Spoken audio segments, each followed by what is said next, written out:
제가 좋아하는 말씀인데 한번 읽어드릴게요. 그리스도 안에서 일만 스승이 있으되 아버지는 많지 아니하니 그리스도 예수 안에서 내가 복음으로써 너희를 낳았습니다. 그러므로 내가 너희에게 권하노니 너희는 나를 본받는 자가 되라. 저는 우리 선생님에게 있어서 이 말씀이 굉장히 중요하다라고 생각을 합니다. 제 책에서도 눈이 이렇게 써놨고 제가 이 말씀을 나누는 거 굉장히 좋아하는데요. 어느 훌륭한 책에 써져 있는 훌륭한 글귀가 있어가지고 제가 가지고 왔거든요. 읽어드리도록 하겠습니다. 어떤 마음을 품고 교사를 하느냐는 중요한 것 같습니다. 개혁자의 마음을 품고 섬기면 모든 사람들이 다 개혁의 대상이 됩니다. 선생의 마음을 품고 교사를 하면 모든 사람들이 다 가르침의 대상이 됩니다. 경영자의 마음을 품고 교사를 하면 모든 사람들이 다 평가의 대상이 됩니다. 그러나 아버지의 마음을 품고 교사를 하면 모든 사람들이 다 사랑의 대상이 됩니다. 여러분 이 글귀가 멋있습니까? 아니면 멋있습니까? 네, 멋있어야 됩니다. 다른 글귀는 없습니다. 이 훌륭한 글귀가 써져 있는 훌륭한 책이 어느 책이냐? 바로 제가 쓴 책입니다. 그렇다고요. 저도 인용한 게 있지만요. 여기서 가장 중요한 글귀 중에 하나가 어떤 글귀냐면 마지막 글귀라고 저는 생각을 하거든요. 그러나 아버지의 마음을 품고 교사를 하면 모든 사람들이 다 사랑의 대상이 된다라고 하는 것이죠. 우리가 보통은 그 대상한테 뭔가가 달렸다라고 생각을 하거든요. 얘네들은 싹수가 노래, 얘네들은 싹수가 펄해, 얘는 더 배워야 돼, 덜 배워야 돼 라고 생각을 하지만 그 대상을 바라보는 사람의 마음이 어떠한가에 따라서 그 대상이 달라진다는 거죠. 개혁자의 대상을 가지고 바라보면 개혁의 대상이 되고 경영자의 마음을 품고 그 대상을 바라보면 경영자 평가의 대상이 되지만 영적 부모의 마음을 가지고 그 대상을 바라보면 사랑의 대상이 된다라고 하는 것이죠. 오늘날 이 코로나가 끝나고 나서 여러 교단들마다 이 주일학교 관련해서 통계들을 많이 내놓는데요. 특별히 전문가들이 부정적으로 전망을 하시는 분들이 제법 많이 있습니다. 왜냐 봤더니 주일학교 아이들의 숫자가 급감했다는 거예요. 우리 일산 동안교회는 어떨지는 잘 모르겠지만 다른 지방 노암교회 이런 데 가보면은 농담했는데 농담이 하여튼 좀 굉장히 오래된 교회 지금 빵 터지시면 어떻게 돼요? 하여튼 지방 노안교회 이런 데는 이제 오래된 교회를 가보면 주일학교가 없다시피 한 교회들이 제법 많이 있고요. 그리고 코로나가 끝나고 나서 주일학교 아예 사라졌습니다. 라고 하는 교회들이 제법 많이 있습니다. 그런 것들을 봤을 때 감소 정도가 아니라 극감이라고 하는 그 단어 안에 뭔가가 담겨 있지 않습니까? 그랬을 때 보면 이 앞으로는 한 5년 뒤, 10년 뒤에는 더더욱 좀 힘들 것이다 라고 얘기를 많이 하고요. 그리고 기독교 교육이 전수가 잘 되지 않는다 라고 얘기하시는 분들이 많고 그러다 보니 우리의 신앙의 바통을 이어받는 다음 세대가 아니라 사사기 2장에 나오는 아예 신앙과는 전혀 상관이 없는 다른 세대가 태어나는 것 같다라고 하는 생각 때문에 좀 부정적인 전망들을 많이 하시는 것 같아요. 이런 얘기들을 하실 때 주로 이제 함께 세트처럼 따라 나오는 게 뭐냐면 바로 책임론입니다. 이렇게 되기까지 누구의 책임이냐 라고 얘기를 하는데요. 한 3가지 정도로만 요약을 한다면 첫 번째는 시대에 뒤떨어진 프로그램 때문이다 라고 얘기하시는 분들이 많이 있습니다. 그러니까 시대를 주도하는 정도까지는 아니더라도 뒤처지지는 말아야 되는데 이렇게 뒤처져서 되겠느냐 라고 얘기를 하시는 분들이 많이 있는 거죠. 여러분 요즘에 프로그램 얘기를 되게 많이 하는데요. 좀 이 중형급 교회를 제가 가서 이렇게 막 강의를 하잖아요. 그러면 이제 선생님들을 만나서 얘기를 한번 들어보면 목사님 대한민국의 대형교회가 왜 대형교회가 되는 줄 아시죠? 저는 잘 모르겠습니다 라고 말씀을 드리면 거기에는 프로그램이 일단은 짱짱해요. 프로그램 막 돌리기 때문에 사람들이 많이 오고 그래서 대형교회가 되는 겁니다 라고 그렇게 얘기를 하시더라고요. 저는 알겠습니다 라고 했는데 저도 이제 대형교회에 가서 강의를 할 기회가 있지 않겠습니까? 그러면 교육자분들과 선생님분들을 만나서 얘기를 들어보면요, 우리 교회 특별히 대한민국의 프로그램 가지고 안 된다는 거예요. 미국이나 이런 데를 가보면 전 성도들, 전 부모님들이 다 달려들기 때문에 우리나라는 그냥 교육자들, 선생님들만 달려들어서 이게는 되는 게 아닙니다라고 그렇게 얘기를 하더라고요. 저는 대한민국의 어느 교회를 가봐도요, 프로그램 가지고 저는 만족합니다라는 교회는 제가 일절 본 적이 없습니다. 그렇지만 대부분의 적지 않은 교회들이 좀 목마름을 가지고 있다라고 생각을 하고요. 두 번째는 재미가 없기 때문이다라고 이야기를 하시는 분들이 제법 많이 있습니다. 그러니까 교회를 오면 좀 재미가 있고 공과를 할 때 좀 재미가 있어야 되는데 이렇게 재미없어가지고 되겠느냐라고 얘기를 많이 하시는 거죠. 그래서 어떤 전문가는 재미없이 공과를 진행을 하는 것은 무능한 게 아니라 죄다라고 얘기를 하시는 분들도 계세요. 제가 이제 30분 정도 설교를 듣는 아이들의 표정들을 보거든요. 그러면요, 이 30분 동안 설교를 하는데 아이들의 표정들이 딱 어떻냐면, 특별히 남자아이들은 재입대하기 직전의 표정입니다. 뭐 어떤 표정인지 잘 모르겠지만 짜증나고 화나고 분나고 이런 표정으로 보고 앉아있거든요. 근데 넷플릭스 유튜브 보고 앉아있는데 3-4시간을 보고 있는데 어떤 표정으로 보고 앉아있느냐, 은혜로운 표정으로 보고 앉아있어요. 이게 왜 그러냐면 재미라는 요소이거든요. 재미라는 요소. 그래서 뭐 요즘에 주일학교는 딴 게 없어. 그냥 설교는 짧고 공간은 짧게 배는 부르게, 그러면 주일학교 분명히 할 수 있어 라고 얘기하시는 분들이 되게 많이 있습니다. 그리고 세 번째는 이제 코로나가 지나면서 주로 나오는 말들인데, 양질의 온라인 콘텐츠를 잘 만들어서 이 배포를 하면, 그러면 아이들이 예수님을 따라가는 제자가 될 수 있을 것이다 라고 그렇게 얘기를 합니다. 저는 이제 대한예수교 장로회 합동 측에 소속되어 있는 총회에서 교육개발원에서 아이들 이제 공과를 제가 만들고 하거든요. 각 목사님들이 연락을 되게 많이 해요. 많이 하는데요. 많이 하시는 주문 중에 하나가 뭐냐면, 제발 이 온라인 콘텐츠를 잘 만들어주라. 그리고 어플 이런 것들을 좀 개발을 해가지고 우리에게 배포를 해줘라 라고 그렇게 얘기를 많이 하십니다.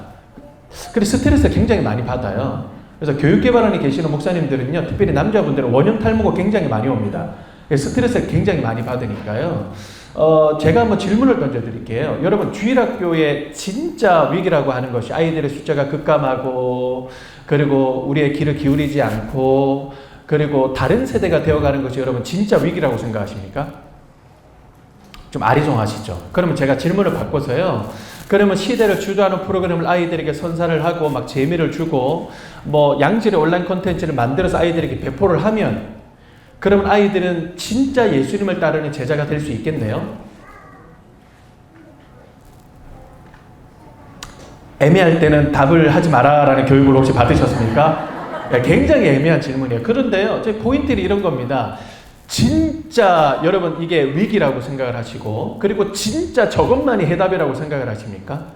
라고 얘기를 하신다면, 저는 우리들이 가지고 있는 이것이 문제의식이라고 한다면요, 이 성경에도 똑같은 문제의식을 가지고 있는 교회가 있을까? 제가 한번 살펴봤거든요. 왜냐? 그 교회를 향한 성경의 진단과 처방이 무엇인가를 안다면 우리에게도 한번 적용을 해볼 수 있지 않을까? 라고 하는 생각 때문인 것이죠. 그래서 제가 발견을 했던 교회가 바로 고린도 교회라고 하는 그런 교회입니다. 아시는 것처럼 그 교회는 말도 많고 탈도 굉장히 많았지 않았습니까? 뭐 서로를 향한 책임 전가도 굉장히 많았고, 그 교회 안에 다음 세대가 무슨 꿈을 꿀 수 있었다 라고 이야기를 할 수 있었겠습니까? 그런데 그 교회를 향한 성경의 진단과 처방이 무엇인가를 한번 안다면 우리에게도 한번 적용을 해볼 수 있지 않을까라고 하는 생각을 하게 됐습니다.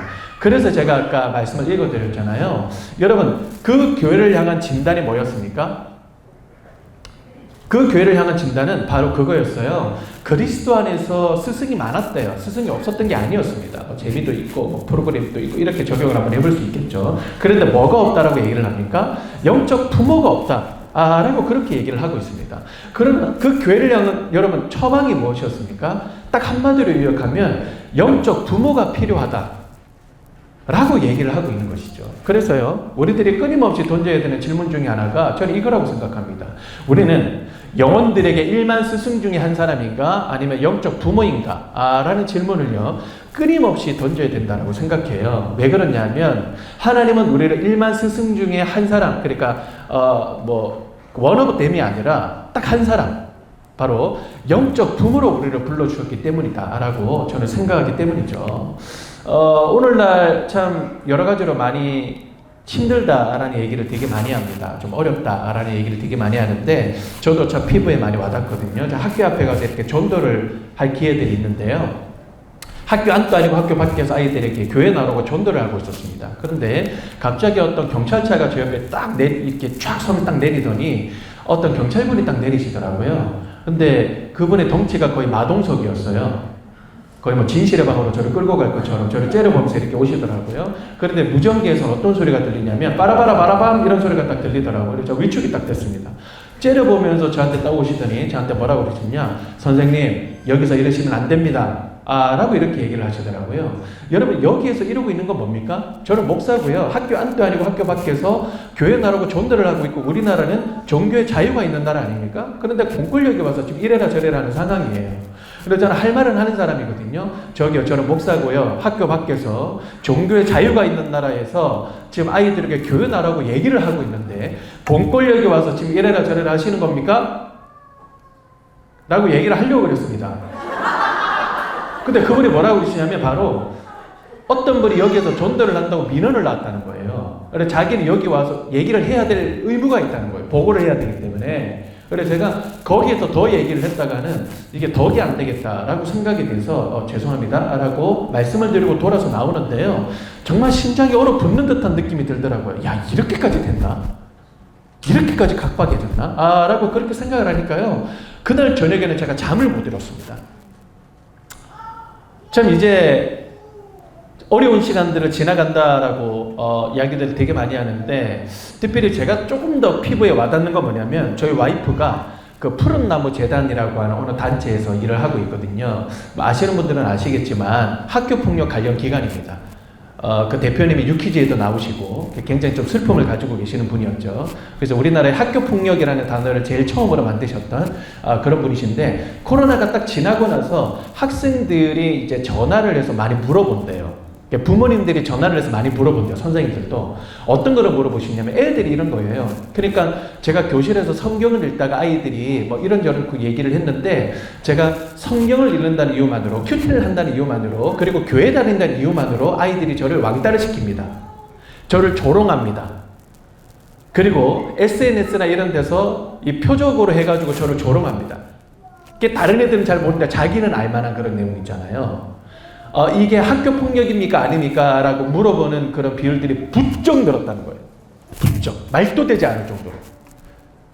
그래서 제가 봤을 때 대한민국이 살아가는 우리 아이들이요. 바벨론 포로 시기가 다른 데가 아니다. 오늘날 아이들이 살아가는 학교 현장, 교실 현장이 거의 흡사하겠다라고 싶어요. 그런데 여러분 5년 뒤, 10년 뒤가 됐을 때 아이들이 맞닥뜨리게 되는 이런 현실들이 참 녹록지 않겠다라고 하는 생각은 저만의 생각은 아닐 겁니다. 이런 현실에서 하나님은 우리 선생님들을 또 우리 교육자들 뿐만 아니라 우리 이 교사분들을 어떻게 부르시는 걸까라고 끊임없이 질문을 해야 된다고 생각하는데 그것은 바로 영적 부모가 되어야 된다라고 더 깊이 있게 말씀을 하시는 것 같아요.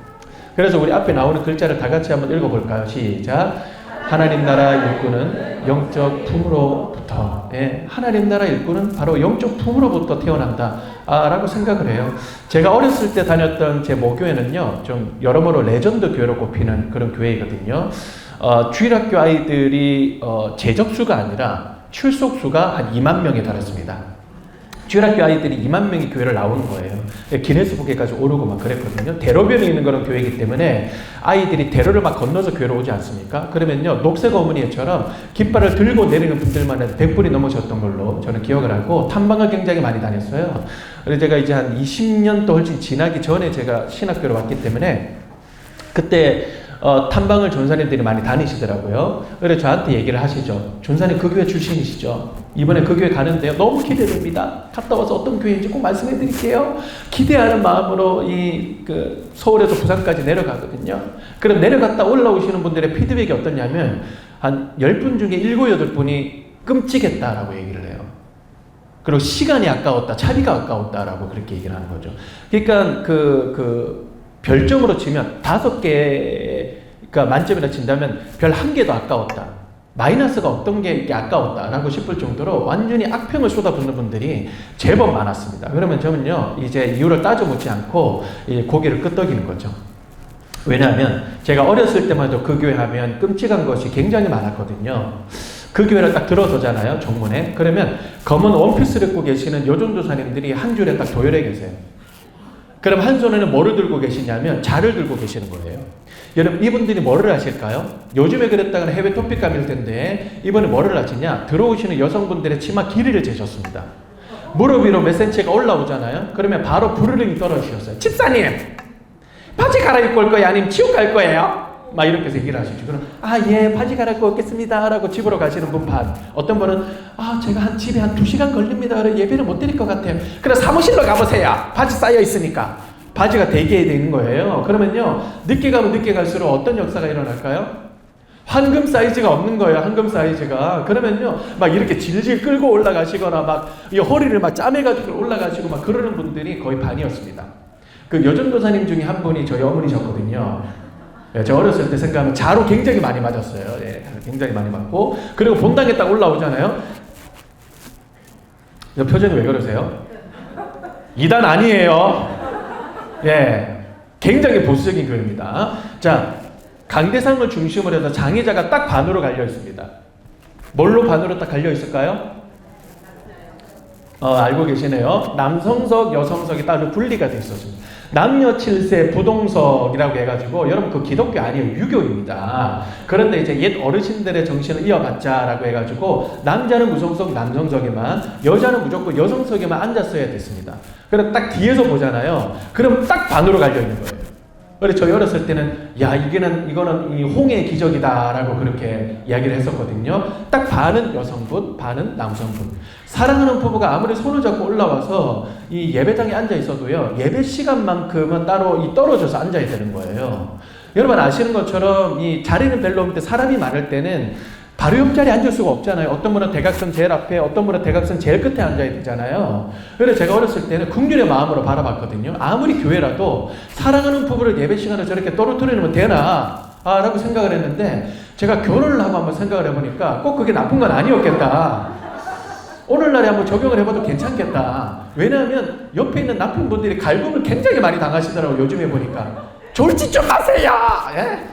휴대폰 좀 보지 말고! 막 굉장히 아주 스트레스 많이 받는 분들을 보면서 이거 꼭 나쁜 건 아니겠다라고 그렇게 생각이 듭니다. 그리고 설교 시간에요, 말씀을 딱 듣는데, 제가 유치부였거든요. 그럼 제가 맨 앞자리에 앉아야 돼요. 이게 고정석이었습니다. 예, 제 옆에 이제 목사님, 또 옆에는 전도사님 아들, 딸 이런 사람들이 다 옆에 앉았는데, 전사님이 이렇게 설교를 하시는데요. 이제 보통은 이제 아이들이 알아듣기 쉽게 막 설명을 하시고 막 재밌게 하려고 그렇게 노력을 하시잖아요. 그런데 그 교회는 굉장히 뭔가 이상한 게 있었어요. 왜 그러냐면 전도사님이 설교 원고만 그냥 그대로 읽으시는 거예요. 처음부터 끝까지. 처음부터 끝까지 그대로 읽으시는 거예요. 아이 컨택을 1절 안 하셨어요. 그래서 제가 맨 앞자리에 앉아가지고 이분이 몇 번이나 우리와 아이 컨택을 하시냐 제가 한번 체크를 해본 적이 있거든요. 1년 중에 가장 많이 했던 게 3번이었습니다. 3번. 평균은 0번. 거의 안 하세요, 아이 컨택을. 그 3번도 아이들이 너무나 사랑스럽고 너무나 궁금해서 이렇게 쳐다보신 것이 아니라, 뒤에서 어떤 아이가 막 장난치다가 갑자기 막 이런 소리를 지르거나 막 이러면요, 이렇게 한번 딱 보시고 다시 이렇게 원고를 보시고, 이게 끝이었습니다. 왜 그런가 봤더니 그 교회는 하나의 문화가 있었는데, 담임 목사님의 똑같은 설교 말씀을 성도들에게 3번 전한다 라고 하는 것이 이제 그 교회 문화였습니다. 그럼 주일 일부 예배 누가 와서 맨 앞에 앉아 계시냐면 교육자분들이 와서 앉아 계시는 거예요. 이분들이 뭐를 하실까요? 담임 목사님의 설교 말씀을 녹취록에 가깝게 그대로 받아 쓰시는 거예요. 그대로 받아 쓰시는 거예요. 그거를 그냥 그대로 읽으시는 거예요. 근데 담임 목사님 설교 말씀이 얼마나 어렵느냐면 신학적인 용어를 되게 많이 사용하시거든요. 능동적인 순종, 수동적인 순종, 주 예수 그리스도의 비하와 승기를 통하여, 나 이런 말 도저히 모르겠다. 손 내려보십시오. 에블바리 100% 다 모르시잖아요. 근데 그런 단어를 그냥 그대로 쓰시는 거예요. 그러니까 아이들에게 그대로 그냥 읽으시는 거죠. 그러면 여러분, 아이들이 이제 희망이 생기는 거죠. 무슨 희망입니까? 설교 시간만 끝나면 돼요. 공과 시간에 들어가면 말 잘하신 선생님, 친절하신 선생님, 사랑이 많으신 선생님이 우리에게 알아듣기 쉽게 설명을 해주실 거야. 라고 생각을 하고 들어가면 여러분, 아이들이 실망할까요? 아니면 실망할까요? 틀렸어요. 절망합니다. 여러분, 그 교회 문화가 뭐가 있다고 그랬죠? 담임 목사님의 똑같은 설교 말씀을 몇 번 전한다? 3번 전한다. 그럼 주일 일부 예배 교육자 옆에 누가 앉아 계시느냐? 선생님들이 다 와서 앉아 계시는 거예요. 그러면 이 선생님들이 그대로 받아 쓰시는 거예요. 표정들이 얼마나 비장하시냐면 내가 1.1획도 더하거나 빼지 않으리라 라고는 굳은 교리를 가지고 그대로 받아 쓰시거든요. 예배가 끝나면요, 부서별로 모여요. 그럼 어떤 역사가 일어날까요? 선생님들끼리 깜지하기를 하시는 거예요. 내가 1.1획을 더하거나 뺀 게 없냐? 라고 그렇게 체크를 하시면서요. 그럼 그대로 읽으시는 거예요. 그럼 찬양 시간에 아이들이 막 율동하고 막 뛰고 그러면 너무 즐겁잖아요. 그 당시에 워십, 율동 이런 것들이 있었음에도 불구하고 그 1절 못 부르겠습니다. 어린이 찬송가 이런 거 있었음에도 불구하고 1절 못 부르겠어요. 그러니까 아이들을 그냥 앉혀놓고 어른분이 부르는 그런 찬송가를 그대로 부르게 했거든요. 그 나쁜 건 아닌데요. 아이들에게 맞는 게 있잖아요. 그리고 유치부 아이들이 주일마다 앉아가지고 가장 많이 부르는 찬송가 뭐냐면 이거였습니다. 고통의 멍에 벗으려고 이런 찬송을 낭낭한 목소리로 하거든요. 여러분 유치원 다니는 아이들이 고통을 알까요? 고통을 알까요? 만약 이 자리에 듣는 유치원 아이가 제 말을 들으면 자존심이 상할 수 있겠죠. 목사님 우리 무시하세요? 우리도 고통합니다. 예? 어린이집 유치원 가는 것도 쉬운 줄 아세요? 엄마 잔소리 1시간 들어보세요. 아주 그냥 귀에서 피가 납니다. 라고 얘기를 하면 저는 할 말이 없겠지만 멍이라는 단어를 할까요? 멍이라는 단어. 이 찬송을 할 때는요, 이 매들처럼 함께 붙여서 하는 찬송가가 있었는데 그게 뭐냐면 무거운 짐을 나홀로 지고 견디다 못해 쓰러질 때. 여러분 이건 애들에 대한 학대 아닙니까? 애들이 짊어지거나 좀 얼마나 무거웠으면 견디다 못해 쓰러지게 내버려 둡니까? 예? 뭐 유치원 가방에 뭐 벽돌이 이고지고 가게 만듭니까? 전혀 맞게 하는 찬송을 한다는 거죠. 그리고요, 각 부서별로 명물 선생님들이 한 분이 계셨어요. 어떤 분이냐면 막대기를 들고 다니시는 선생님이 계셨어요. 말을 안 듣거나 설교지처럼 떠들잖아. 그럼 머리를 푹 하고 내려치시는 선생님이었습니다. 근데 그 막대기가 어떤 막대기냐면 대나무 막대기였거든요. 겉은 딱딱한데 안은 비어 있습니다. 한 대를 딱 맞으면요, 아파서 굴욕이다라는 것도 있는데 소리 때문에 더 굴욕이에요. 머리가 단단하면서 단단할수록 더 청아하고 오묘한 소리가 예배시간 내내 울려 퍼져요. 그 맨 앞자리에 앉아있기 때문에 뒤에서요 당 하는 소리가 들리잖아요. 반사적으로 그걸 싹 돌립니다. 그래서 옆에 있는 선생님들은 앞으로 봐 이래요. 뚝뚝 앞으로 봐, 뚝 앞으로 봐. 이거 몇 번을 해야만 이제 설교가 끝나거든요. 그러면요 아이들끼리 마당에 모여가지고 서부계를 아시는 분들은 아실지 모르겠는데 마당이 굉장히 넓어요. 마당에 모여가지고 은혜를 나누는 거예요. 야, 내가 오늘 말씀을 통해서 새 삶을 결단했다. 내가 말씀을 통해서 내가 삶이 변화됐어. 라고 얘기하는 애들은 단 한 명도 없고요. 다 뭐라고 하냐면, 야, 나 오늘 3대 맞았다. 나는 더블 6대야. 어떤 애는 나 2자릿수 나왔지. 그러면서 서로 경쟁을 하는 거예요. 그 다음 주일이 되잖아요. 그러면 여러분, 어떤 경쟁이 일어날까요? 주여, 말씀하시옵소서. 제가 듣겠나이다. 라고 하는 게 아니라, 주여, 내려치시옵소서. 더 떠들게 있나이다. 더 싸우고 더 하는 거예요. 왜냐하면 2자릿수가 나와야 돼요. 만약에 이 광경을 여러분들이 1시간 반 내지는 2시간 동안 보고 계신다고 생각해 보십시오. 얼마나 끔찍하시겠어요? 얼마나 이상하시겠어요? 저한테 와서 그런 말씀을 하시는 분들에게 제가 잊지 않고 드렸던 말은 뭐냐면, 그렇지, 나도 그랬는데 내가 어렸을 때만 해도 그 교회 하면 부모님이 굉장히 많았어요. 교회를 간다는 그런 생각이 들기보다도 부모님을 만나러 간다는 그런 생각이 들었거든요. 라고 얘기하면서 늘 잊지 않고 드렸던 말씀은 유치부실이 이 예배당의 2배였습니다. 굉장히 넓었다고 생각하시면 돼요. 그러면요, 대각선 끝에 문이 하나 있고, 그러면 그때 이제 선생님이 여기 요 대각선 끝에 이게 앞에 계셨어요.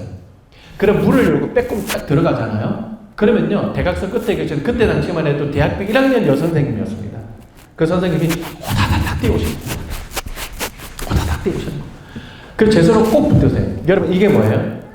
예배 전에 선생님들 얼마나 바쁘세요? 하실 일이 굉장히 많으시잖아요. 그런데 문을 빼꼼 열고 고개를 딱 들자마자 바로 뛰어오셨다는 거는 이번에 온 정신은 다 어디에 맞춰져 있느냐? 저 문을 들고 들어오는 내 자식 새끼한테 딱 고정이 돼 있다라고 하는 거예요. 딱 달려와서 저를 꼭 붙들고, 서건아, 네 왜 됐노? 그래요. 네 왜 됐노? 보통 이제 성질이 좀 급하신 분들은 말씀하실 때 이 주어와 목적어를 좀 빼시거든요. 상대방을 굉장히 많이 당황시킵니다. 그때 당시만 해도 내 죄를 고백을 해야 되나, 이실직고를 해야 되나 라고 굉장히 고민을 많이 했거든요. 그래서 제가 지혜롭게 뭐가요? 라고 하니까, 야, 너 지난주에 그 기도해달라 그랬잖아. 어떻게 됐어? 기도 부탁한 게 까마득히 제가 잊어버렸거든요. 근데 무슨 기도요? 라고 이렇게 제가 여쭤보니까 하시는 말씀이, 지난주에 너희 엄마 아프다고 기도해달라 그랬더니 어떻게 됐어? 기도 부탁한 거는 까마득히 잊어버렸는데 엄마가 난 거를 팩트잖아요. 나오셨는데? 라는 말이 딱 떨어진과 동시에 제 손을 꼭 붙들더니 펄쩍펄쩍 뛰시는 거예요. 펄쩍펄쩍 뛰시면서, 서건아, 내가 너를 위해서 기도했다. 얼마나 기도했는지 몰라. 근데 하나님 내 기도 응답해 주셨다. 너무 감사하다. 라고 그렇게 말씀을 하시는데요. 그게 35년 전이에요. 그때 그 당시에 그 실루엣이요, 잊혀지지가 않아요. 잊혀지지가 않아요. 예배가 끝나고 나오잖아요. 제 손 꼭 붙들고, 서건아, 예수님이면 된다. 예수님이면 충분하다. 어려운 데서 기도하거라. 쌤 찾아오거라. 쌤 널 위해서 기도해 줄게. 알았지? 제 손 꼭 붙들고 예배가 끝났는데도 어떨 때는 막 15분 동안을 저를 위해서 기도해 주시는 거예요. 15분 동안. 여러분, 애들한테 우리 어른한테 15분은 애들한테 150분이잖아요. 다른 반 애들은 지금 막 나가서 놀고 있거든요. 네? 그리고 막 그때 당시에 쫀득이 이런 거 유행했으니까 막 쫀득이 이렇게 사가지고 연탄불에 구워 먹어야 되잖아요. 저랑 같이 구석기 시대를 살아오셨던 분들이 몇 분 계시는 것 같은데 왜 공감을 못 하십니까? 아, 여러분들은 인덕션에 구워 드셨군요. 네, 저만 연탄불에 구워 먹었던 것 같습니다. 예. 기도가 딱 끝나고 나오잖아요. 그러면요, 그분의 심장에서 울려 퍼지는 뭔가 뜨거움이 제 안에서 뭔가 작동하는 느낌이 들어요. 어린애가 뭐를 알겠습니까? 라고 얘기하시면 안 되는 거예요. 여러분, 애들이 더 잘나는 거예요. 아, 이분이 진짜 나에 대한 관심이 있고 내 영혼을 위해서 기도해 주시는 분이구나. 아, 이분은 진짜 나를 교회 나오라고 이 자리에 계시는 분이구나. 아, 라는 것을요, 애들이 더 잘나는 거예요. 그 선생님은요, 그때 당시에 대학교 1학년 여선생님이었어요. 요즘으로 치면요, 어린 애입니다. 어린 애예요. 작년에 고등부 3학년 애입니다. 근데 그 선생님을 통하여서 태어난 제자들이요, 저를 포함해서 얼마나 많느냐, 이루 말할 수가 없어요. 제가 그 선생님 너무나 궁금해가지고 새벽 기도, 금요 철야 예배, 수요 예배, 주일 예배, 예배라는 예배는요, 제가 너무나 사모해서 다 끌려다녔거든요. 엄마에게. 그때 당시 담임 목사님이 백선희 목사님이라는 분인데, 그분이 이제 늘 막 말씀을 난 강단에서 순교하고 싶다라고 얘기하셨는데 진짜 그렇게 되셨어요. 네. 설교하시다가 개안에 의해서 그렇게 돌아가시고 막 그렇게 하시고, 그 순간에 제가 있었어요. 앞에 앉아가지고 보고 있었어요. 잊혀지지가 않았어요. 그 선생님 뒤에 늘 제가 앉아 있었거든요. 어떤 기도를 하는지 너무 궁금해가지고 늘 똑같은 기도를 하시는 거예요. 뭐라고 기도하시냐면, 하나님, 이 자식 새끼를 저한테 맡겨주셨는데 제가 이 아이들의 생각을 할 때 눈물이 나지 않는다면 제가 무슨 영적 부모라고 할 수 있겠습니까? 하나님, 저에게 눈물을 좀 달라고. 그리고 늘 잊혀지지 않는 기도가 뭐냐면, 짐승도 지 새끼를 잃어버리며 울부짖는데 내 새끼를 생각을 했을 때 눈물이 나지 않는다면 이게 뭐라고 할 수 있겠습니까? 좀 하나님 도와달라고 기도하는 그 모습이요, 평생 잊혀지지가 않아요. 그 기도가 저의 평생의 기도가 되었습니다, 사실. 여러분, 누가 이 떡을 달라 하는데 돌을 주고 생선을 달라 하는데 뱀을 줄 사람이 있겠습니까? 하나님 아버지 앞에 우리가 나아갈 때 성령을 부어주시지 않겠습니까? 제 말이 아니고 예수님의 약속이셨잖아요. 그렇죠? 하나님 아버지의 마음을 부어달라고 하는 그런 기도가요, 아직까지도 맴돌고 있는 것 같아요. 여러분, 우리 선생님 중에 다 그런 마음과 그런 기도로 인해서 정말 하나님 만나고 그리고 이 자리에 빚진 마음을 앉아 계시는 분들 제법 많을 거라고 저는 생각을 합니다. 그래서 여러분, 오늘날 우리에게 필요한 것은요, 저는 이거라고 생각해요. 영적 부모 한 사람이다라고 저는 생각을 하는 것이죠. 그래서 우리가 영적 부모라고 했을 때는요, 영적 부모가 뭘까라고 정의를 내렸을 때 저는 영혼들에게 꼭 필요한 사람으로 부르셨다라고 말씀을 드리고 싶습니다. 여러분, 우리들은요, 일단 아이들이 좋아하는 사람이 되기보다, 또 내가 내 스스로가 만족되는 사람이 되기보다 아이들에게 꼭 필요한 사람으로 우리를 불러주셨습니다. 하나님이 우리를 꼭 필요한 사람으로 불러주셨어요. 제가 봤던 어떤 CF 장면인데 평생 잊혀지지 않은 장면이거든요. 아마 그 광고주가 망했나봐요. 제가 유튜브를 찾아보니까 선생님 딱 보여드리면 딱 좋을 것 같은데 없어요. 아무리 봐도. 평생 딱 한 번 봤습니다. 그러나 지나가다가 딱 봤는데 혹 하고 놀랐어요. 뭐였냐면, CF 장면이 15초 동안 이어지는 동안 온갖 이미지가 막 나오고, 그리고 막 슈퍼스타가 나와서 뭐 어떻게든 이목을 끌려고 하잖아요. 그런데 그 CF는 굉장히 단순했어요. 어떤 한 아이가, 자그마한 어린애예요, 어떤 가게를 가리키면서 이렇게 가려고 해요. 울고 있습니다. 근데 못 가고 있어요. 왜냐하면 이 아이가 엄마로 보이는 어떤 여인이 이 애를 반대 방향으로 끌고 있었거든요. 13초 동안 똑같은 장면만 계속 보여줍니다. 그래, 14초에 어떤 문구가 나오냐면, 울어도 할 수 없다. 왜? 난 엄마니까. 라고 이렇게 나오더라고요. 그래서 제가 너무 놀래가지고 제 방으로 뛰어가서 바로 노트에다가 썼습니다. 아이들이 싫어해도 할 수 없다. 그리고 부모님이 싫어해도 할 수 없다. 반응이 없어도 할 수 없다. 내가 피곤해도 할 수 없다. 무조건 해야 된다. 왜? 난 영적 부모이니까. 라고 이렇게 딱 써놨습니다.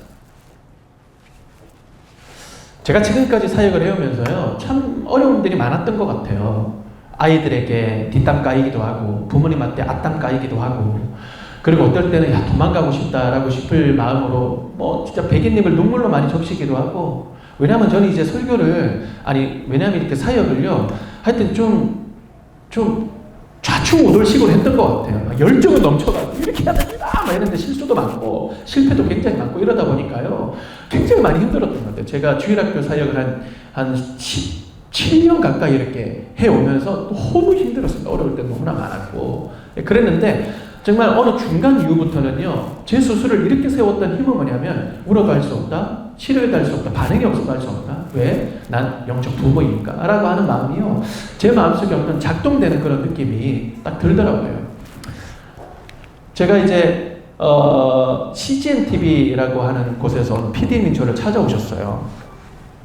목사님 책을 읽었는데 좀 이 책을 기반으로 해서 이번에 그 기획하고 있는 다큐멘터리를 한번 좀 만들어 봤으면 좋겠습니다. 제가 이제 제 책이 그 청소년 교사를 부탁해라고 하는 책인데 교회 학교를 부탁해라고 하는 그런 다큐멘터리를 좀 만들고 싶은데 이 전국에 계시는 우리 선생님들 인터뷰를 하면서 그 좀 한번 만들어 보고 싶습니다. 그래서 아예 처음부터 끝까지 회의를 끝까지 다 하고 기획까지 들어가고 제가 감수를 하고 그다음에 선생님을 제가 소개를 해드렸어요. 그래서 저 지금 교회에서 함께 있는 우리 선생님도 제가 소개를 해드리고 또 이분을 한번 인터뷰를 해보면 좋겠다라고 해서 인터뷰를 연결시켜드렸는데 그분 중에 한 분 인터뷰인데요. 한번 보여드릴게요. 네, 제가 좀 감명이 깊어서 영상을 보여드리고 이어가도록 하겠습니다.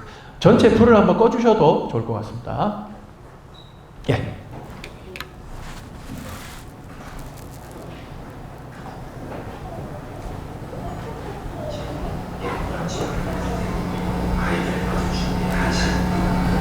죄송한데 음성이 여기서 나오거든요. 혹시 그 시스템에 나올 수 있나요?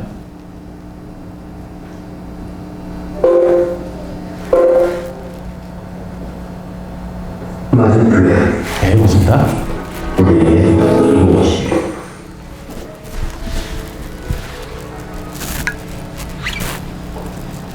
주일 아침 예쁜 아침마을 된 선생님들이 아이들을 맞을 준비에 한창.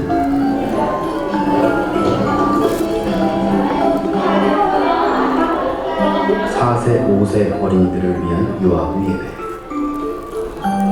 총 부모님과 떨어져 예배를 드리는 시기죠. 그래요? 그런가 보자. 아빠 같이 있을게요. 아빠 잠깐 그렇게부터 오세요. 빨리 오세요. 네. 빨리 오세요. 곽영미 권사는 이 교회 유아부 베테랑 교사입니다. 하나님 오늘 우리 윤희가 예쁘게 차려입고 하나님 앞에 예배드리러 왔어요. 유아부 교사들은 아이들의 눈높이에서 함께 예배, 가르칩니다.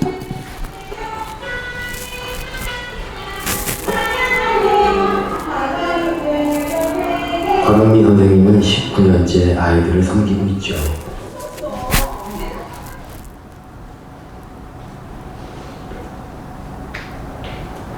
평소에는 남편과 아들을 챙기고 집안을 돌보는 평범한 가정주부.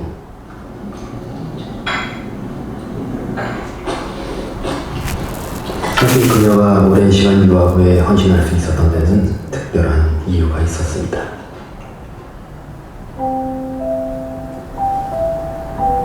그 나이가 다리가 아프다는 거예요. 그래서 저는 작은 병이라 생각하고 하나의 그냥 성장하는 과정에 있었던 그 병이라 생각하고 작은 병원에 갔던 거예요. 그랬더니 의사 선생님이 하시는 말씀이 사진을 보여주면서 소견 써서 대학병원에 가라는 거예요. 종양이다.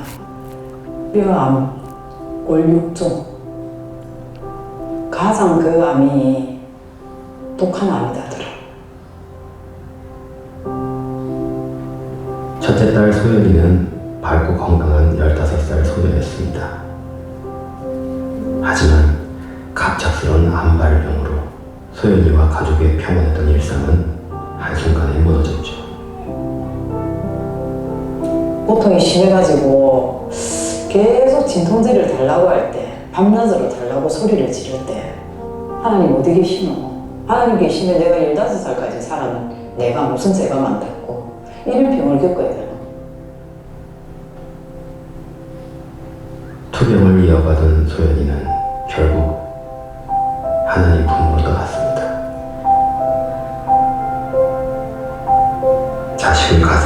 채 슬픔 속에 잠겨있던 곽영미 선생님을 위로한 건 날이 남긴 마지막 일기장이었습니다. 천국에서 만나자고 눈물도 고통 다 불도는 천국에서 엄마 아빠와 동생 가족들을 만날 것을 기대하고 가겠다고 어릴 때 성경에 제가 보냈거든요. 그러면서 거기서 이제 복음을 들었던 거예요. 천국 가는 길은 믿음으로 가는 나라, 돈으로 가는 나라도 아니고 그때 들었던 그 복음이 야야한테 이제 작동하기 시작한 거예요. 저한테 우리 자기는 천국에 유학 간다고 했어요. 잠시 엄마 떨어져 있는 거 우리 다 내가 유학 갔더니 엄마 만날 수 없잖아. 그러면서 엄마가 오면 만날 거니까 그렇게 기다리겠다고. 저는 거기서 제 위로를 다 받았지요. 얼마나 마무리를 이쁘게 잘해주고 간지 모릅니다.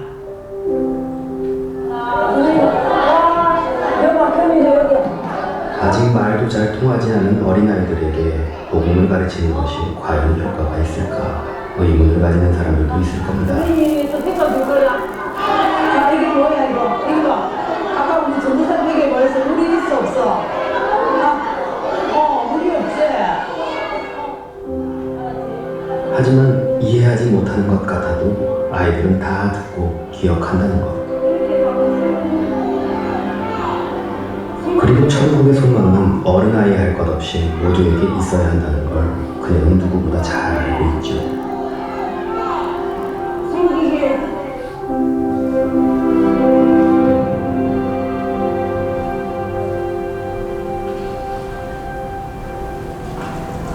딸 소연이가 어린 시절에 들었던 복음. 그 복음을 아이들에게 전하는 것은 곽영미 선생님의 평생 사명이 되었습니다. 내일은 행복한 주일, 아버지 부모님들이 기대하는 마음으로 아이들을 꼭 데리고 나올 수 있도록 하나님 인도하여 주시기를 원합니다. 주님, 바쁜 일 생기더라도 아이들을 꼭 다 데리고 나올 수 있도록 주님께서 그 마음을 열어주시오. 아이들 진짜 순수하거든요. 그 깨끗한 영혼에게 예수님을 심어야 되니까. 사랑을 준 만큼 얘들도 저를 사랑합니다. 저 사랑받고 있거든요, 애들한테. 그래서 너무 행복하기 때문에 힘들지 않았던 다 그런 거예요.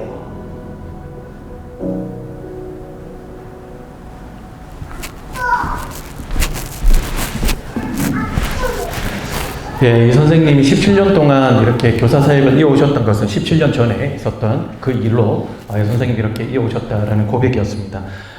누군가를 무심코 전했던 그 복음이 이 한 아이를 살렸고 이 가정을 살렸던 거예요. 그걸로 인해서 나는 우리 아이들에게 영적 부모가 되자 라고 하는 마음으로 정말 이분을 통해서 아직까지도 세대 차이가 몇 년 나겠습니까? 그렇죠? 엄청나게 많은 그런 아이들이 영적인 유익들을 많이 누리고 있다라는 얘기를 많이 듣고 있습니다. 제가 우리 전국에 계시는 우리 선생님들에게 설문조사를 한번 해본 적이 있어요. 언제 교사가 좀 회의스럽고 언제 교사를 그만두고 싶으십니까? 라고 질문을 던졌을 때 가장 많이 나왔던 답변은 5가지만 좀 추려왔어요. 읽어드릴게요. 아이들과 부모님이 나를 좋아해주지 않을 때, 돈을 들여 맛있는 것을 사줬지만 고마워하지 않을 때, 전화를 해도 받지 않고 메시지를 보내도 답이 없을 때, 나의 영적 상태가 바닥일 때, 내 삶이 잘 풀리지 않을 때, 특별히 4번째, 5번째가 제법 많았습니다. 그러니까 나도 믿음이 이렇게 없는데 아이들에게 내가 뭘 가르치겠노? 그리고 5번째, 나도 요즘 힘들어가지고 기도도 잘 되지 않고 아이들 막 신방도 못하는데 내가 이 자리에 있는 것 자체가 아이들의 믿음을 가로막는 거 아닐까? 라고 하는 생각 때문에 시름시름 회의를 하시기 시작하시다 나중에는 교사를 그만두신다 라고 이야기들을 되게 많이 하더라고요. 여러분, 이 5가지의 이 답변에 공통점이 딱 하나 있습니다. 그게 뭘까요? 공통점. 손 들고 맞추시는 분에게는 제가 준비한 상품 드리겠습니다. 문화상품권 10만원 담을 수 있는 봉투를 드릴게요. 바로 내리시네요. 어떻게 하시겠습니까? 안 하시겠습니까? 예? 주체가 나다. 주체가 나다. 정답입니다. 박수 한번 주십시오. 이거 제가 오늘 봉투를 못 가져왔어요. 제가 택배로 보내드릴게요. 착불로. 아마 택배비가 더 들 것 같은데 받으시겠습니까? 굳이 받으시겠습니까? 편의점 가서 한 장만 달라고 하세요 그냥. 욕 들어 드실 테니까 아마. 농담이고요. 모든 것이 다 초점이 어디에 맞춰져 있냐면 선생님 스스로에게 맞춰져 있다는 거예요. 그런데요, 제가 아주 좋아하는 이 작가 중에 헨리 나우엔이라고 하는 분이 있는데 이분이 예수님의 사역에 대해서 막 연구를 해보니까 특징이 딱 하나 있더래요. 그게 뭐냐면 모든 사역의 초점이 자기 자신의 필요에 맞춰져 있는 것이 아니라 본인이 섬기는 사람들의 필요에 초점이 딱 맞춰져 있더라라고 그렇게 얘기를 하더라고요. 나는 어떻게 하면 사람들에게 인기를 끌 수 있을까? 나는 어떻게 하면 덜 피곤할 수 있을까? 라고 생각을 하신 것이 아니라 나는 어떻게 하면 이 무리에게 복음을 전할 수 있을까? 여러분 그 무리 안에는요 예수님을 잘 따르는 사람들도 있었지만 예수님을 어떻게 하면 함정에 빠뜨릴 수 있을까? 어떻게 하면 죽일 수 있을까? 라고 생각하는 사람들도 있었어요. 그럼에도 불구하고 복음은 그 사람들에게 필요한 것이기 때문에 끝까지 복음을 전하셨다는 거예요. 그렇죠? 난 어떻게 하면 덜 피곤할 수 있을까? 라고 생각하신 것이 아니라 극한 상황에서도 복음을 전하셨다는 거예요. 바로 전날까지만 해도 뭐 세계 최정상급의 아이돌급의 스케줄을 소화를 하셨어요. 근데 그 다음날 좀 쉬셔야 될 거 아닙니까? 그런데요, 다른 사람 다 자고 있을 때 혼자 일어나서 기도를 하셨다는 거예요. 예수께서 유월절 전에 이 세상을 떠나 아버지께로 돌아가실 때가 아셨대요. 여러분 그 때가 어떤 때입니까? 곧 있으면 로마 병사들에게 잡혀가지고 수모를 당하고 고난을 당할 거 아셨다는 거예요. 여러분 모르기는 모르대요. 그 길이 어떤 길인가 알면 절대 못 걸어갑니다. 우리 남자분들 중에 군대 갔다 오신 분도 계시죠? 군대 갔다 오시면 손 들어보십시오. 네. 혹시 선생님은 군대 제대하셔가지고 다시 끌려간 악몽을 꾸셨어요? 아니면 꾸셨습니까? 협조해 주십시오. 네. 꾸셨어요? 안 꾸셨어요? 악몽을? 한 번 정도. 죄송한데 저 뒤에 분한테 여쭤봤거든요. 한 번 정도. 뒤에 분은 선생님. 앞에 있는 사람 절대 질 수 없다. 라고 어떤 경쟁의식으로 2번, 더블이라고 말씀을 하셨는데, 이게 모르기는 모르대요. 이게 알면 그게 못 걸어가요. 저는요, 거의 군대 제대하고 1년 동안 악몽을 꿨어요. 왜 그랬냐면, 저 원래 군대를 안 가도 되는 사람인데, 이제 갑자기 법이 바뀌어가지고 군대를 갑자기 끌려갔어요. 27살에. 27살에 짝짝이 하나 달고 들어갔습니다. 그러니까 7살 어린 애들한테 막 구타당하고 욕먹고 조롱당하고 그랬어요. 중학교 1학년 애가 유치원 애한테 갈굼당한다고 생각을 해보십시오. 거의 그런 상황이에요 지금. 다시는 못 걸려요. 근데 예수님은 아시고 그게 걸어가셨대요.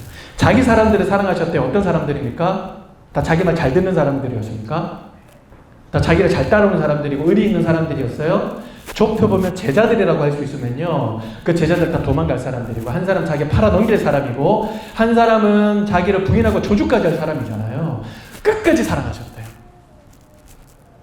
왜요? 예수님의 모든 초점은 본인 자신에게 맞춰져 있는 것이 아니라 본인을 섬기는 그 사람들의 진정한 필요에 초점이 맞춰져 있기 때문이죠. 십자가의 길 어렵죠. 배신당한 거 힘들죠. 그러나 예수님이 그 길 걸어가시는 그 길이 그 사람들에게 진정한 필요이기 때문에 가신 것이죠.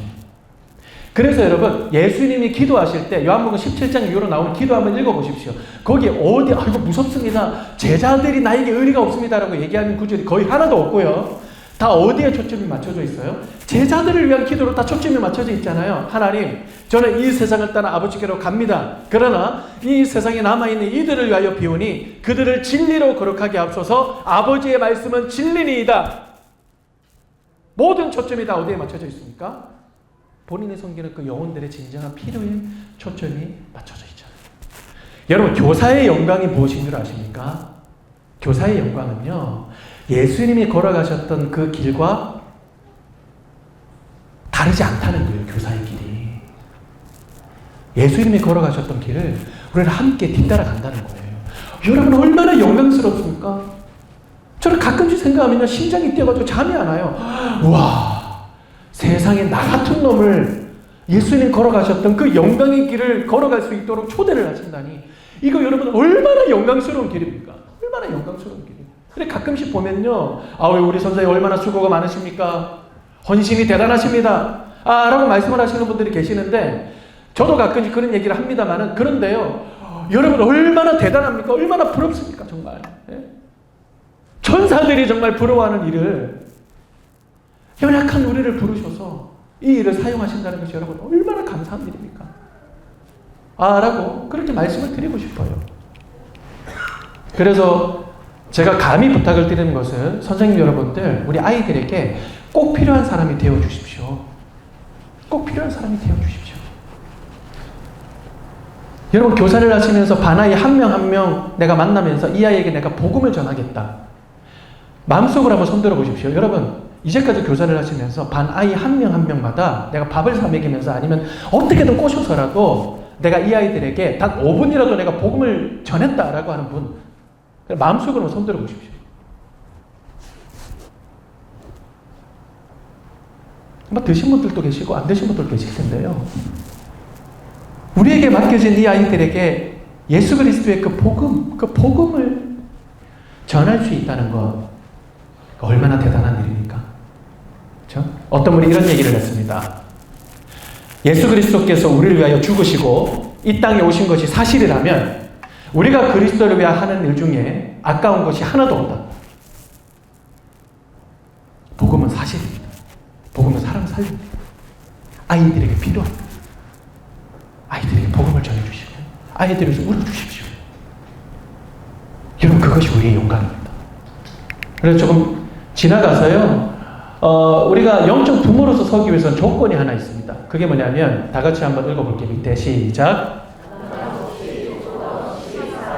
변함없이 조건 없이 사랑하는 거예요. 근데 제가 질문을 던져드릴 테니까요. 아멘하지 마시기를 바랍니다. 피부차 민망하니까요. 여러분들은 우리 아이들에게 변함없이 조건 없이 사랑할 수 있습니까? 어떠세요? 여러분들은 어떠실지 모르겠지만요. 저는 불가능하다고 생각합니다. 제 스스로. 왜냐하면 저는 소속사가 SM 소속이거든요. 스몰 마인드.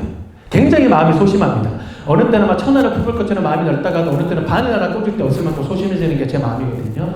내 배 아파서 낳은 자식도 때로는요, 부모님들이 밉다고 얘기를 많이 하시더라고요. 어떤 부모님은 뭐라고 하시냐면, 너무나 미워가지고요, 확 당근에 팔아버리고 싶습니다. 라고 얘기하시는 분도 계시고, 무료 나눔 해버리고 싶어요, 그냥. 예? 라고 얘기하시는 분들도 계세요. 얼마나 미워요.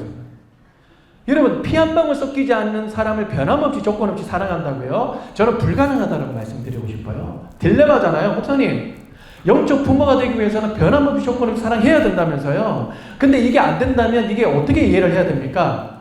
라고 말씀을 하시는 분들에게 제가 마지막으로 선지자 한 분을 소개를 해드리고 싶은 거예요. 그분이 누구냐면 바로 요나라고 하는 선지자입니다. 여러분, 이분은요, 변함없이 조건 없이 말씀을 전해야 되는 사람이잖아요. 하나님이 야 니네가 가서 복음 전해라 라고 했는데 그냥 시위하듯이 반대 방향으로 도망을 갑니다.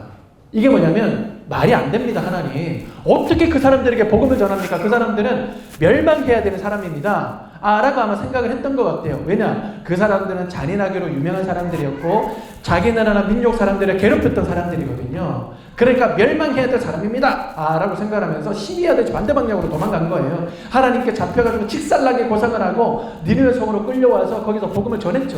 그런데요, 성심성의껏 막 복음을 전했을 것 같아요. 예수 천당 불신지요! 이렇게 한 것 같지가 않아요. 일단 너무나 성의 없이 불신지요? 김밥 천국? 말바 천국이나 뭐 둘 중에 하나겠죠. 너무나 성심성의껏 한 게 아니라 그냥 영어로 확 빼놓고 그냥 한 것 같아요. 근데 자기의 생각과는 다르게 막 사람들이 거듭나고 변화되고 막 회개를 선포하고 막 그러니까요. 속이 부글부글 끓었던 것 같아요. 동산에 올라가서 이 사람들이 끝까지 어떻게 되나 라고 기대하는 마음으로 멸망해야 돼 라고 생각했는데 완전히 다른 방향으로 이렇게 흘러가니까 아침에 딱 일어났을 때 자기의 햇빛을 가리는 박농꿀이 벌레가 갉아먹었잖아요. 그래서 눌렀던 용수질에 팡 튀어오르는 것처럼 팡 하고 터졌던 것 같아요. 하나님 나 죽여주십시오 라고 했거든요. 이게 무슨 말이냐? 하나님 어떻게 이렇게 나한테 할 수 있습니까? 저 명색이 선지자고요. 그 사람도 이렇게 돼야 됩니다. 근데 하나님이 요나에게 하셨던 말씀이 우리가 읽었던 말씀입니다. 제가 한번 읽어드릴게요. 시작. 제가 읽을게요. 하물며 이 큰 성은 니느웨는 좌우를 분별하지 못하는 자가 12만여 명이요 가축도 많이 있나니 내가 어찌 아끼지 아니하겠느냐 하시니라 라고 이렇게 이야기를 하셨습니다. 요나서 구조는 굉장히 특이한 구조로 되어 있는데 보통 하나님 말씀하시잖아요. 그러면 선지자가 액션이 나와야 돼요. 이렇게 하였더라 내지는 하나님 알겠습니다 라고 하는 말이 나와야 되는데 요나서 말씀은 4장 11절 말씀으로 끝납니다. 마지막 구절이에요. 어떤 분은요 누군가를 섬겨야 되는 사람에게 주시는 하나님의 답이다라고 그렇게 얘기를 하더라고요. 여기에 보면 좌우를 분별하지 못하는 자가 12만여 명이다라고 할 때 선악을 분별하지 못하는 자가 언어라고 그렇게 얘기를 합니다. 그러니까 이들이 무엇이 선이고 무엇이 악이고 무엇이 생명이고 무엇이 멸망이고 무엇이 하나님의 길이고 세상의 길이고 알지 못해서 망할 수밖에 없는 사람들이 이렇게나 많은데 내가 어찌 아끼지 않겠느냐라고 말씀을 하시는 거죠. 그러니까 너 내 마음을 가지고 가서 너 복음을 전해줄 수 없겠냐? 라고 하는 것이 요나에게 주신 하나님의 답이었습니다. 여러분, 오늘날 우리 아이들이 무엇 때문에 망한다고 합니까? 사는데 의욕이 별로 없어서요? 친구들이 별로 없어서요? 금수저가 아니어서요? 성경에 보니까 하나님을 아는 지식이 없으므로 망하는도다 하잖아요. 우리에게 맡겨진 이 아이들에게 하나님을 아는 지식을 누가 전해준단 말입니까? 일타 강사입니까? 아이돌이에요? 유명한 사람들입니까? 이 자리에 계시는 우리 선생님들이 아니면 우리 아이들에게 하나님을 아는 지식을 누가 전해준단 말입니까? 우리가 아니면 전해줄 사람이 없잖아요. 너 나의 마음을 가지고 나의 심령을 가지고 가서 나의 복음을 전해줄 수 없겠냐? 나의 마음을 전해줄 수 없겠냐? 라고 하는 것이 우리에게 주시는 하나님의 답인 것이죠. 그래서요, 저는 이렇게 말씀을 드리고 싶어요. 교사의 사명은요, 교사의 한계와 가능성을 기억을 해야 됩니다. 한계는 뭐냐면 우리가 할 수 없다는 거예요. 우리는 할 수 없어요. 영적 부모가 될 수 없습니다. 근데 가능성이 하나 있습니다. 여러분, 그게 뭘까요? 진정한 영적 부모이신 하나님 아버지의 마음이 우리 가운데 기름 부은 바 될 때, 아이들과 우리 사이에 하나님이 서 계실 때, 아이들 뒤에 계시는 그 하나님을 바라보면서 우리가 하나님을 바라보는 그 믿음으로 아이들을 바라볼 때, 그때서야 우리는 비로소 영적 부모로서 설 수 있다는 것이죠.